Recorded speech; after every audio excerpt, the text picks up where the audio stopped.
کھانا بھی دسترخوان پر ہی لگا دینا، ایسا نہ ہو ظہیر بھائی کی طرح بعد میں سب کو شوربے میں ڈبکیاں لگانا پڑے۔ گوشت اس کے ہاتھ میں دیتے ہوئے احمد نے کہا تھا، اسے اب تک وہ شرمندگی یاد تھی۔ سعدیہ بے اختیار ہنس دی۔ فکر نہیں کرو، اس دفعہ ایسا ہرگز نہیں ہوگا، اس نے اطمینان سے کہا تھا۔ اماں بھی بھاگی چلی آئی تھیں، پریشانی میں کہ اتنے سارے لوگوں کو کیسے بھگتایا جائے گا۔ سعدیہ نے انہیں مطمئن کر کے واپس بھیج دیا۔ پھر گوشت پکاتے ہوئے اس نے اس میں مٹر اور آلو شامل کر کے سالن بڑھا لیا تھا تاکہ کم نہ پڑ جائے، اور ساتھ ہی ساتھ دادی کو دعائیں بھی دی تھیں، جو 2 روز قبل چھٹی کے دن احمد کے نہ کے باوجود منڈی گئی تھیں اور ڈھیر ساری تازہ سبزیاں لے کر آئی تھیں۔ میٹھے میں اس نے فروٹ کسٹرڈ تیار کر لیا تھا۔ چپاتیاں بنانے سے قبل اس نے کمرے میں جا کر کھانا لگا دینے کا پوچھا تو سب ہی نے انکار کر دیا کہ کچھ دیر بعد کھائیں گے۔ وہ اطمینان سے واپس آ گئے اور پھر جتنا وقت بچا تھا اس نے مونگ کی دال سبز مسالے کے ساتھ بھون لی تھی۔ یوں 10-11 بجے کے قریب کھانا بھی اس قدر اہتمام سے پیش کیا گیا تھا کہ بڑی تائی کی آنکھیں کھل گئی تھیں۔ سب نے ایک ساتھ دسترخوان پر بیٹھ کر کھانا کھایا سوائے سعدیہ کے، کیونکہ جب تک وہ لوگ کھانا کھا رہے تھے تب اس نے سب کے بستر لگا دیے تھے۔ کھانا کھاتے ہی اس نے برتن سمیٹ لیے، جھوٹے برتنوں کا ایک ڈھیر تیار ہو چکا تھا۔ ایک لمحے کو دل چاہا کہ یوں ہی رکھ کر سو جائے، مگر پھر خیال آ گیا کہ صبح سحری کی بھی تیاری کرنی ہے، اگر برتن نہ دھوئے تو صبح پریشانی ہوگی۔ یہی سوچ کر اس نے باوجود بے تحاشا تھکن کے برتن دھو کر خشک کرنے کے بعد الماری میں رکھے تھے۔ باقی صفائی معمول کے مطابق کی تھی، اور جب وہ سونے کے لیے بستر پر آئی تھی تو تھکن کے باعث چند لمحوں میں ہی غافل ہو گئی تھی۔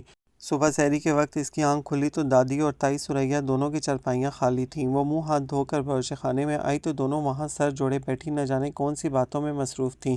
اس کی آمد پر تائی ثریا تو ایک دم خاموش ہو گئیں۔ دادی البتہ مسکرا کر بولی تھیں، آؤ بھائی سعدیہ، ابھی تمہارا ہی ذکر ہو رہا تھا، آپ اتنی جلدی اٹھ گئیں، لیکن یہ کام دام کرنے کی کیا ضرورت تھی، میں خود کر لیتی سب کچھ۔ چولہے پر چائے کی دیگچی دیکھی تو وہ شرمندہ سی ہو گئی۔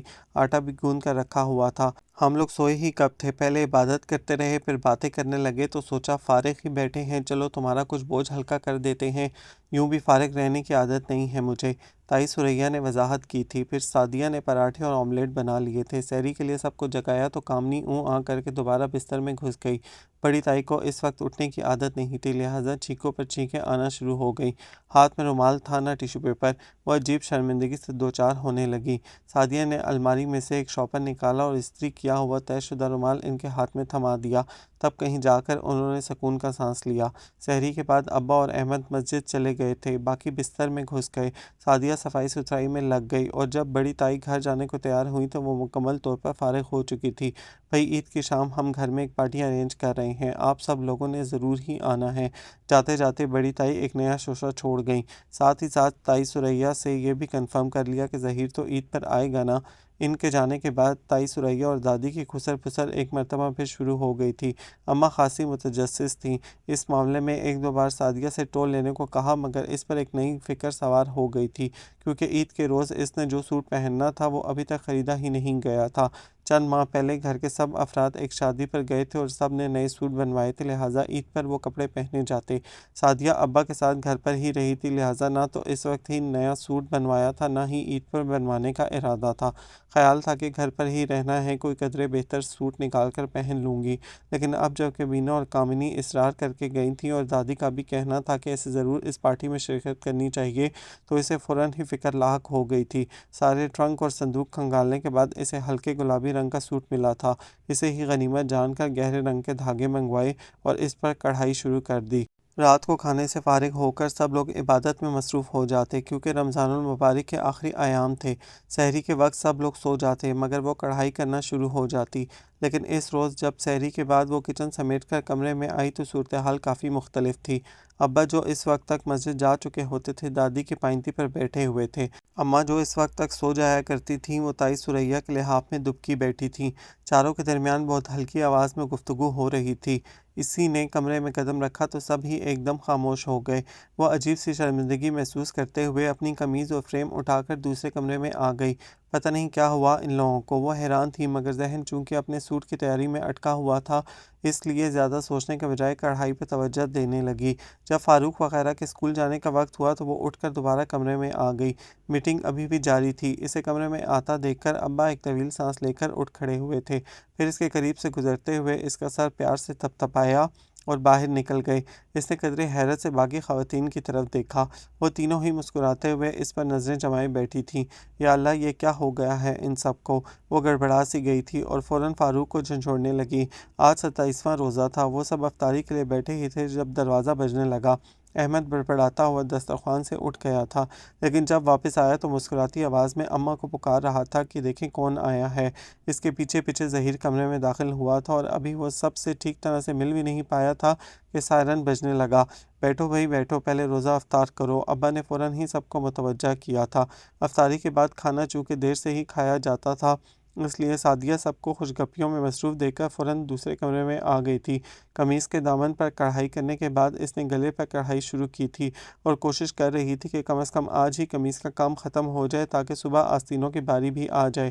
اور جب فاروق نے اسے کھانا لگانے کا پیغام آ کر دیا تو وہ گلے پر آخری پھول کاٹ رہی تھی۔ بس ابھی آئی۔ اسے واپس بھیج کر اس نے قمیص کو فریم سے نکالا اور دھاگے سوئیاں سمیٹ کر قمیص اٹھائے کمرے کی طرف بھاگی۔ وہ قمیص دادی کو دکھانا چاہ رہی تھی کیونکہ یہ کڑھائی اس نے انہی سے سیکھی تھی۔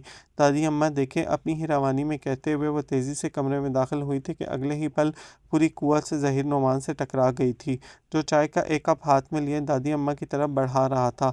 اس زوردار ٹکر کے نتیجے میں چائے کا کپ اس کے ہاتھ سے چھوٹ گیا تھا۔ سعدیہ نے لڑکھڑاتے ہوئے فوری طور پر دروازے کے پٹ کو تھام کر خود کو گرنے سے بچا لیا تھا، لیکن جب حواس قدرے بحال ہوئے تو وہ ایک دم چیخ اٹھی تھی۔ اس کی نئی قمیض زمین پر پڑی ہوئی تھی اور اس پر چائے کا کپ کرچیوں کی صورت میں پڑا تھا۔ ایک جھٹکے سے اس نے قمیص کو اٹھایا، مگر جو ہونا تھا وہ ہو چکا تھا۔ قمیص پر چائے کے بڑے بڑے بدنما دھبے دیکھ کر اسے تو اور کچھ نہیں سوجا تھا۔ قمیص گول مول کر کے دوبارہ وہیں پھینکی اور خود زور زور سے روتی ہوئی باہر بھاگ گئی تھی۔ اس کے باہر نکلتے ہی کمرے میں بیٹھے باقی افراد میں جان پڑ گئی۔ سریا نے تو ہوش میں آتے ہی ظہیر کو ڈانٹنا پھٹکارنا شروع کر دیا تھا۔ وہ بیچارہ پہلے ہی ہونک بنا کھڑا تھا، اب مزید سر جھکا لیا تھا۔ اماں بیچاری شرمندہ ہو کر رہ گئیں۔ ارے آپا رہنے دو، وہ بیوقوف ہے، ذرا سی بات ہوئی نہیں اور رونے بیٹھ گئی، ابھی خود ہی ٹھیک ہو کر واپس آ جائے گی۔ ایک قمیص کے پیچھے اتنے لوگوں کو ناحق پریشان کر دیا۔ وہ فوراً اٹھ کر کچیاں سمیٹنے کے بعد باہر نکل گئی تھیں اور الٹا جا کر سعدیہ پر ہی برسنے لگی تھیں، جو ابھی تک دونوں بازوؤں میں منہ چھپائے روئے چلی جا رہی تھی۔ غضب خدا کا سوٹ پر ذرا سی چائے گر گئی اور اس نوابزادی نے پورا گھر سر پر اٹھا لیا۔ اس سے تو اچھا تھا اس کو فوراً دھو لیتی، اسی وقت صاف ہو جاتا۔ وہ دھیمی آواز میں اسے ڈانٹے جا رہی تھیں۔ دھونے سے کیسے صاف ہو جاتا؟ کاٹن سے چائے کا داغ اترا ہے کبھی؟ وہ روتے روتے بولی تھی۔ تو پہلے ہی ڈھنگ سے کام کر لیا کرو۔ منہ اٹھائے بھاگے چلی آ رہی تھی، غلطی بھی تمہاری ہی تھی۔ اور اس پر ڈانٹ پڑوا دی ظہیر کو، کیسے شرمندہ کھڑا تھا بیچارہ سب کے درمیان۔ چلو بس کرو ابھی ٹسوے بہانا، تمہاری دادی کے پاس بیسیوں نسخے ہوتے ہیں، کوئی ٹوٹکا پوچھ لینا، اتر جائیں گے چائے کے داغ بھی۔ آخر میں انہوں نے تسلی دی، اور اگر نہ اترے تو؟ آنسو پوچھتے ہوئے اس نے کہا تو اماں پلٹ کر غصے سے اسے گھورنے لگی تھیں۔ تو مت جانا پارٹی پر، گھر پر ہی رہ لینا، وہ کہہ کر باہر نکل گئیں۔ ان کی اس بات پر اس نے ایک بار پھر کھل کر آنسو بہانے چاہے، مگر عین اسی وقت اماں پھر پلٹ آئیں۔ خبردار جو اب دوبارہ شروع ہوئیں، اٹھو اور چل کر کھانا لگاؤ سب کے لیے۔ اماں کے سخت لہجے پر اٹھتے اٹھتے اس نے دو چار آنسو مزید بہائے اور پھر بھیگی پلکوں سرخ ہوتی ناک کے ساتھ دسترخوان لگا کر احمد کے ہاتھ سب چیزیں بھجوا دیں۔ وہ رات اس نے عبادت کرتے اور روتے ہوئے گزاری تھی۔ اگلی صبح دادی نے خوب تسلی دی، کئی ٹوٹکے بتائے اور دلاسا دیا کہ سوٹ نہ بھی سل سکا تو اسے نیا سوٹ لا دیں گی۔ کہاں سے دلا دیں گی؟ آج 28واں روزہ ہے، اگر 29 کی عید ہو گئی تو؟ وہ دل ہی دل میں کٹتی رہی۔ صفائی کرتے ہوئے دیکھا اماں نے سوٹ دھو کر رات کو ہی پھیلا دیا تھا، لیکن ہلکے ہلکے داغ جوں کے توں موجود تھے۔ وہ اس قدر بددل ہوئی تھی کہ دادی کا نسخہ آزمانے کی کوشش بھی نہیں کی۔ قمیض یوں ہی گول مول کر کے ٹرنک میں رکھ دی۔ دل ہی دل میں ظہیر کو خوب کوسا تھا، جس کی بدولت عید کی خوشی کا ستیہ ناس ہو کر رہ گیا تھا۔ اسی روز تائی سریا اور اماں بازار چلی گئیں۔ دادی گھر پر موجود تھیں۔ انہوں نے ایک بار بھی نہیں پوچھا کہ آیا سوٹ پہننے کے قابل ہوا کہ نہیں۔ ہو سکتا ہے دادی نے نیا سوٹ منگوا لیا ہو، ایک خیال اس کے دل میں آیا تھا۔ اسی امید کے سہارے باقی کا سارا دن ٹھیک ٹھاک گزار لیا تھا۔ جب تائی اور اماں بازار سے آئیں، وہ افطاری بنانے کے لیے کچن میں مصروف تھی۔ رات کو جب انہوں نے سب کے لیے شاپنگ دکھائی تو ہر شاپر کھلتے وقت اس کے چہرے پر مسکراہٹ آ جاتی کہ شاید اسی میں سے میرا سوٹ برآمد ہوگا، مگر ایک ایک کر کے سارے شاپرز کھلے اور پھر بند ہو گئے۔ تائی سب گھر والوں کے لیے کچھ نہ کچھ لائیں تھیں۔ اس کے لیے بھی چوڑیوں کے 2 سیٹ تھے، جو انہوں نے باقی سامان کے ساتھ اماں کو دے دیے تھے۔ اس کے صبر کا پیمانہ لبریز ہوا تو سیدھی چھت پر آ گئی۔ مرغیوں کا ڈبہ بند کرنے کے بہانے وہ وہاں پہلے رو کر اندر کا غبار نکالا، پھر خیال ہی خیال میں ایک ایک فرد کے ساتھ خوب جھگڑا کر کے نیچے اتر آئی۔ اگلی صبح 29واں روزہ تھا۔ بچوں کی چونکہ آج کل چھٹیاں تھیں، اسی لیے گھر میں خوب رونق تھی۔ ہر کوئی خواہش کر رہا تھا کہ آج ہی عید کا چاند نظر آ جائے۔ غرض ایک ہنگامہ سا گھر میں مچا ہوا تھا، نہ جانے کن باتوں پر کہے لگ رہے تھے۔ ابا بار بار احمد کو تاکید کر رہے تھے کہ وہ ابھی جا کر دھوبی سے سوٹ لے آئے۔ اماں بیٹی شیر خرمے کے لیے میوہ صاف کر رہی تھیں اور ظفر کو بار بار ڈانٹ بھی رہی تھیں۔ تائی سریا دادی کے کان میں گھسی بیٹھی تھی۔ ہر کوئی بے حد خوش تھا، یا پھر اس کو چڑھانے کے لیے خوش نظر آنے کی کوشش کر رہا تھا۔ کم از کم سعدیہ کو تو ایسا ہی لگ رہا تھا۔ کسی کو بھی تو فکر نہیں تھی کہ وہ اتنی گمسم کیوں پھر رہی ہے، یا پھر یہ کہ اب وہ عید کے روز کیا پہنے گی۔ سب کی بے حسی پر اسے زیادہ ہی رنج ہوا تو باقی سب کام چھوڑ چھاڑ کر چھت پر چلی آئی۔ وہاں دھوپ میں جھلنگے سی چارپائی پر لیٹے لیٹے اسے نیند آ گئی، اور جب آنکھ کھلی تو شام کے سائے ہر طرف پھیل رہے تھے۔ اس نے الجھے الجھے بالوں کو سمیٹ کر انگلیوں کی مدد سے سنوارتے ہوئے نیچے صحن میں جھانکا۔ خاصی خاموشی چھائی ہوئی تھی۔ صحن میں حسن اور فاروق کھیل رہے تھے۔ احمد بھی موجود تھا۔ میں ہی پاگل ہوں جو سب کی خدمتیں کر کر کے ہلکان ہوئی جاتی تھی۔ یہاں کسی کو اتنی بھی پرواہ نہیں کہ اوپر آ کر ہی دیکھ لیں سعدیہ مر گئی ہے یا زندہ ہے۔ اسے ایک بار پھر غصہ آ گیا تو سر سے پاؤں تک دوپٹہ تان کر دوبارہ لیٹ گئی۔ آس پڑوس سے کھانا پکنے کی خوشبوئیں آنا شروع ہو گئی تھیں۔ اس نے بھی ٹھان لی تھی کہ آج اس وقت تک نیچے نہیں اترے گی جب تک کہ کوئی بلانے نہیں آئے گا۔ تھوڑا وقت مزید سرک گیا تھا۔ وہ بے چین ہو گئی۔ ان کا بختوں کو کبھی عقل نہیں آئے گی۔ سب سے زیادہ ناراضی بھائیوں سے تھی۔ جب دیکھا کہ افطاری کا وقت سر پر آ گیا ہے تب وہ خود ہی دانت کچکچاتی، پاؤں پٹکتی نیچے اتری تھی۔ افطاری کا وقت بھی ہو گیا اور مجھے کسی نے اٹھایا ہی نہیں، اس نے جان بوجھ کر احمد کے سامنے فاروق سے کہا۔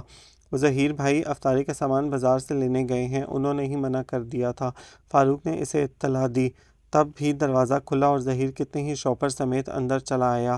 یہ لو بھائی سارا سامان پلیٹوں میں نکال لو۔ اس نے آتے ہی شاپرز اس کی طرف بڑھائے تو وہ کلس کر رہ گئی۔ جب اتنی دور سے لے کر آئے ہیں تو پلیٹوں میں بھی خود ہی نکال لیں۔ وہ پاؤں پٹک کر کمرے میں آ گئی۔ ظہیر نے حیرت سے احمد کو دیکھا۔ وہ بیچارہ کندھے اچکا کر مسکرا دیا تھا۔ سعدیہ کمرے میں گئی تو اماں اور باقی لوگوں کو موجود نہ پا کر خاصی پریشان ہوئی تھی۔ ظفر بیٹھا ہوا تھا۔ اس سے پوچھا تو معلوم ہوا ابا دادی اماں اور تائی سریا سب بڑے تایا کے ہاں گئے ہیں، مگر کیوں خاصا تعجب ہوا تھا اسے۔ اس کے پوچھنے پر ظہیر نے کچھ کہنے کے لیے منہ کھولا اور پھر قدرے چھینتے ہوئے پتہ نہیں کہہ کر کروٹ بدل لی۔ وہ الجھتے ہوئے باورچی خانے میں آ گئی۔ روزہ کھلنے میں تھوڑی ہی دیر تھی جب باہر صحن میں شور سا مچ گیا۔ اس نے اچک کر کچن کی کھڑکی سے باہر دیکھا۔ بڑے تایا تائی کے ساتھ بینا، کامنی اور فروا بھی آ رہی تھیں۔ وہ پریشان سی ہو کر اٹھ کھڑی ہوئی۔ او ہو، محترمہ نے اتنا بڑا تیر مار لیا اور اب یہاں چھپی بیٹھی ہیں۔ بینا اس کے باہر نکلنے سے پہلے ہی کچن میں چلی آئی تھی۔ کیا مطلب؟ اس نے گلے ملتے ہوئے حیرت سے پوچھا تو بینا طنزیہ انداز میں اسے دیکھ کر مسکرانے لگی تھی۔ میں نے کہا تھا نا ہماری کزن بہت معصوم ہے، اسے تو کسی چیز کی خبر ہی نہیں ہوتی، بینا کامنی اور فروا سے کہتی ہوئی کچن سے باہر نکل گئی تھی۔ وہ اس کی بات کا مطلب ہی کھوجتی رہ گئی۔ اس دوران سائرن بجنے لگا تھا۔ سب لوگ کمرے میں روزہ افطار کرنے لگے تھے۔ وہ چپ چاپ کچن میں بیٹھ کر ماچس کی تیلیاں جلانے لگی۔ آج اس کی جگہ سارا کام احمد نے کیا تھا۔ وہی ایک پلیٹ میں مختلف چیزیں رکھ کر بھاگا آیا تھا اور اس کے سامنے رکھ کر واپس چلا گیا۔ اس نے بس کھجور کھا کر روزہ افطار کر لیا تھا۔ پھر نماز پڑھنے کے لیے دوسرے کمرے میں چلی گئی۔ نماز پڑھنے کے دوران بھی وہ بے چین سی رہی۔ کوئی نہ کوئی بات ایسی تھی ضرور جو اس کی سمجھ میں نہیں آ رہی تھی۔ نماز پڑھ کر فارغ ہوئی تو فروا اسے بلانے چلی آئی۔ دادی اماں تمہیں پکار رہی ہیں۔ بڑی جلدی یاد آ گئی دادی اماں کو میری، وہ خاصی تلخ ہو رہی تھی۔ او ہو، بڑی بے چینی ہو رہی ہے جناب کو۔ فروا زور سے ہنسی تھی۔ وہ سر جھٹکتے ہوئے کمرے میں داخل ہوئی تو ایک دم ٹھٹک گئی۔ سب ہی لوگ پوری طرح اس کی طرف متوجہ تھے۔ آؤ آؤ سعدیہ بیٹی، دادی کے پکارنے پر ان کی طرف بڑھی تو انہوں نے اسے ہاتھ پکڑ کر فوراً اپنے پاس بٹھا لیا۔ اپنے دونوں ہاتھوں سے اس کے سر پر پیار دینے کے بعد انہوں نے اس کی پیشانی چوم لی تھی۔ تب ہی تائی سریا اپنی جگہ سے اٹھی تھیں۔ انہوں نے میز پر چند ڈبے رکھے تھے اور پھر اس کی طرف بڑھی تھیں۔ چھوٹی سی ڈبیا میں سے سونے کی انگوٹھی نکال کر انہوں نے دادی اماں کی طرف بڑھائی تو سعدیہ کے ذہن میں ایک جھماکا سا ہوا تھا۔ بسم اللہ کریں اماں۔ دادی اماں نے انگوٹھی ان سے لے کر سعدیہ کی انگلی میں ڈال دی تھی۔ وہ ہکا بکا سی انہیں دیکھے گئی تھی۔ بے وقوف لڑکی، اس موقع پر شرم سے سر جھکایا جاتا ہے۔ احمد اس کے پیچھے سے چیخا تھا مگر اس کے حواس ہی قابو میں نہ آ رہے تھے۔ یہ سب اتنا اچانک و غیر متوقع تھا کہ وہ کچھ سمجھ ہی نہ پا رہی تھی۔ اس نے الجھی سی نظر سب پر ڈالی۔ اماں اور ابا پرشفقت مسکراہٹ چہرے پر لیے اسے دیکھ رہے تھے۔ میرا ظہیر تمہیں ہمیشہ خوش رکھے گا، تائی سریا نے اس کے ماتھے پر پیار کرتے ہوئے کہا تھا۔ اسے اور تو کچھ نہیں سوجا۔ چند لمحے ہاتھ میں چمکتی انگوٹھی پر نظریں جمائے بیٹھی رہی اور اگلے ہی لمحے دادی اماں کے سینے پر سر رکھ کر پھٹ پھٹ کر رو دی۔ ہائے ارے ارے یہ کیا! دادی گھبرا گئی تھیں، جبکہ باقی لوگ بے اختیار ہنس دیے تھے۔ پھر بڑی شفقتوں اور منتوں کے بعد اسے خاموش کروایا گیا تھا۔ احمد سب کا منہ میٹھا کروانے لگا تھا۔ تائی نے مختلف ڈبے کھول کر اس کے سامنے رکھ دیے تھے۔ لو بیٹی دیکھو اور بتاؤ کہ یہ میرے بیٹے کی پسند کیسی ہے۔ تائی سریا نے ٹھوڑی سے پکڑ کر اس کا چہرہ ذرا اونچا کیا تو جھلملاتے ہوئے جوڑوں کو بس ایک نظر ہی دیکھ سکی تھی۔ ارے سعدیہ کو دیکھ کر اندازہ نہیں ہوتا کہ تمہارے بیٹے کی پسند کیسی ہے۔ دادی کے کہنے پر سب کا کہا سن کر وہ بری طرح شرما گئی تھی، لہٰذا فوراً ہی ان سب کے درمیان سے کھسک گئی۔ اسی دوران باہر خوب شور سا مچ گیا تھا۔ غالباً عید کا چاند نظر آ گیا تھا۔ ابا بڑے تایا کے ساتھ مسجد کی طرف روانہ ہو گئے۔ احمد سب بھائیوں کے ساتھ چھت پر بھاگا۔ بینا وغیرہ بھی ان کے ساتھ تھی، جبکہ وہ باورچی خانے میں تنہا کھڑی انگوٹھی پر نظریں جمائے مسکرا رہی تھی۔ سب نے جی بھر کے بیوقوف بنایا تھا اسے۔ تب ہی دروازے پر ہلکا سا کھٹکا ہوا تھا۔ اس نے پلٹ کر دیکھا اور پھر ظہیر نعمان کو آتے دیکھ کر فوراً رخ موڑ لیا۔ وہ ہلکا سا کھنگار کر اس کے قریب آ کھڑا ہوا تھا۔ عید کا چاند نظر آ گیا ہے، میری طرف سے عید مبارک۔ اس نے اس کے عقب میں کھڑے کھڑے اپنا ہاتھ اس کے سامنے کیا تھا جس میں سونے کا لاکٹ جھول رہا تھا۔ انگوٹھی تو امی نے پہنا دی تھی، میرا خیال ہے لاکٹ میں جی نہیں میں خود پہن لوں گی۔ اس نے گھبرا کر فوراً لاکٹ اس کے ہاتھ سے لے لیا تھا۔ ظہیر بے اختیار ہنس کر پلٹنے لگا تھا۔ آپ کو بھی عید مبارک ہو۔ اپنے پیچھے ہلکی سی سرگوشی سن کر ٹھٹک گیا تھا۔ میری عید تو تب ہوگی جب یہ چاند میرے آنگن میں۔ اس نے قدرے جھک کر اس کا چہرہ دیکھا تھا۔ تب ہی دادی نے اسے پکار لیا۔ وہ سر پٹا کر سیدھا ہوتے ہوئے پلٹا تو دادی سے ٹکراتے ٹکراتے بچا۔ دادی اماں وہ میں تو اس سے کچھ نہ بن پایا تو قریب سے گزر کر باہر نکل گیا۔ دادی اس کے جانے کے بعد مسکراتے ہوئے اس کی طرف آ گئیں۔ جانتی ہو وہ کیا کہہ رہا تھا؟ بالکل میرے دل کی بات تھی کہ میری عید تو اس وقت ہوگی جب یہ چاند میرے آنگن میں اترے گا۔ دادی اماں نے کہا تو سعدیہ نے جھیم کر ان کے سینے میں منہ چھپا لیا۔ دادی نے دل ہی دل میں اسے دعاؤں سے نوازتے ہوئے اس کی پیشانی چوم لی تھی۔ یہ ناول آپ کو کیسا لگا؟ کمنٹ میں اپنی رائے ضرور دیں۔ ہمارے چینل کو سبسکرائب کریں، لائک کریں، شیئر کریں۔ بہت جلد ملیں گے ایک اور خوبصورت نئے ناول کے ساتھ۔